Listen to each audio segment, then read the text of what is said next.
Cap au sud à présent pour découvrir Pino sur la côte ouest du Cap Corse que vous avez classé à la 13e position. Perché à près de 200 mètres d'altitude, ce village bâti à flanc de montagne a la tête dans les nuages et les pieds dans l'eau. L'ancien port de pêche enchanteur abrite aujourd'hui moins de 200 âmes. Pour embrasser d'un seul regard Pino, ses 13 hameaux et ses 700 hectares, il faut prendre de la hauteur et surplomber le maquis. Pierre-Ange, un enfant de Pino, nous emmène retrouver Robin, son cousin, amoureux de l'histoire de leur village. Il est là. Ça va, Pierre? Ça va? Eh, ça va, hein. Tranquille. On est bien là. Ouais. Il est beau notre village. On voit vraiment la dualité de tous les villages du Cap Corse, où il y a toujours ce côté très marin et le côté plus reculé vers la montagne. Donc c'était même toujours les riches qui étaient au village protégés. Et les plus pauvres, les familles les plus modestes qui étaient En première ligne. sur la mer. Et aujourd'hui, c'est l'inverse. C'est le littoral qui est très apprécié. Il faut s'imaginer que tout ça a été cultivé avant, quoi. C'est ça qui est dingue. Là, maintenant, tu vois qu'il y a beaucoup de maquis. En fait, la nature a repris ses droits quelque part. On redescend se faire un petit tour au village. Allez, on y va. Allons-y. Attention à la chute, hein. Au détour d'un lacet ou d'une ruelle fleurie, apparaissent d'imposantes demeures au style néoclassique toscan. Le village de Pino ne compte pas moins de 14 maisons d'Américains construites au 19e siècle. Il raconte un peu toute la même histoire. Ces gens de Pino, ils ont un peu en quelque sorte fui la misère de l'époque pour partir aux Amériques, y faire fortune pour la plupart, renvoyer l'argent aux familles et y bâtir des grandes maisons familiales qu'on appelle, comme tu le sais, hein, les palazzi d'Americagne, les maisons d'Américains. Ils seraient plusieurs milliers à avoir fait fortune outre-Atlantique dans l'exploitation de café, de cacao ou de canne à sucre, principalement à Porto Rico et au Venezuela pour les pinets. Si ça te dit, on va jeter un coup d'œil. Allez, on va voir ça. C'est au cœur du village, dans la Casa Licione, construite après la découverte d'une mine d'or au Venezuela, qu'a vécu l'homme politique Michel Carlini. Donc là, on vient de faire clairement un bond de 70 ans en arrière.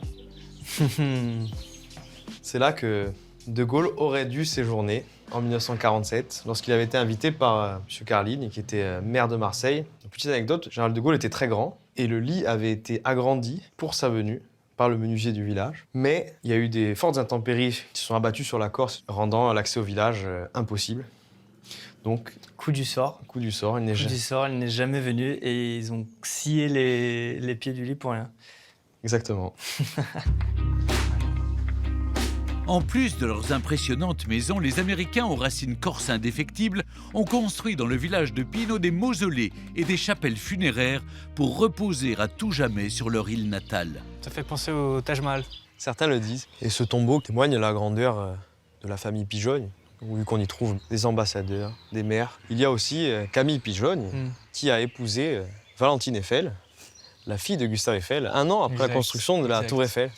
Exact. Et je me souviens du coup de cette fameuse photographie où tu vois tous les habitants du village qui avaient fabriqué une tour Eiffel miniature en bois de myrte. La venue de Gustave Eiffel, ça devait être un événement à l'époque.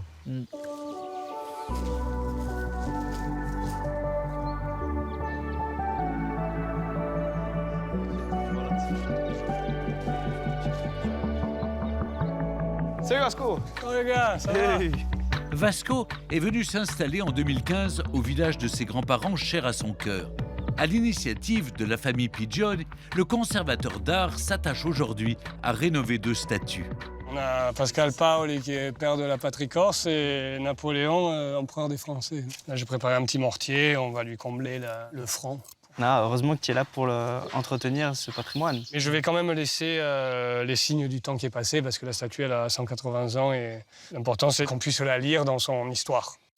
À Pino, le patrimoine est partout.